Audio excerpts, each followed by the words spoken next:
Once upon a time in the small town of Crestwood, there lived a young woman named Mia. Mia was an introverted soul who spent most of her days working from home as a freelance writer. Despite her creative pursuits, Mia struggled to connect with others on a personal level. Her introverted nature and a series of rejections in her romantic life led her to retreat further into the solitude of her thoughts. While she found solace in the quiet corners of her mind, the days seemed to stretch on endlessly, leaving her engulfed in a sea of loneliness and boredom. Her cottage, nestled at the outskirts of Crestwood, became both a haven and a cage. The walls echoed with the tap-tap of her typewriter, each keystroke a testament to the stories she crafted for others while her own narrative remained unwritten. The days blurred into one another, and Mia found herself yearning for a sense of purpose beyond the confines of her solitary existence. The town itself was quaint, with charming cobblestone streets and houses adorned with colorful flower gardens. Yet, for Mia, Crestwood had become a place of isolation. Her only companion was a dusty old typewriter that echoed through the empty rooms of her small cottage. As the seasons changed, so did Mia's routine. The days melted into one another, and the ticking of the clock became the only constant in her life. The local townsfolk, wrapped up in their bustling lives, rarely noticed the melancholy that shrouded Mia's existence. One rainy afternoon, Mia decided to break free from the monotony.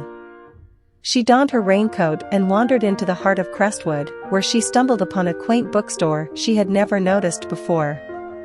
The shelves were filled with tales of adventure, love, and mystery, inviting her to escape her own reality. The bell above the entrance jingled as Mia stepped inside. The musty scent of old books enveloped her, offering a comforting embrace. As she roamed the narrow aisles, her eyes landed on a weathered leather-bound novel titled The Chronicles of Solitude. Intrigued, Mia purchased the book and retreated to her cottage.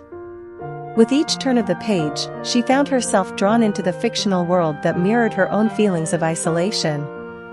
The characters' struggles with loneliness resonated deeply within her, and for the first time, Mia felt a connection to something beyond the walls of her quiet home.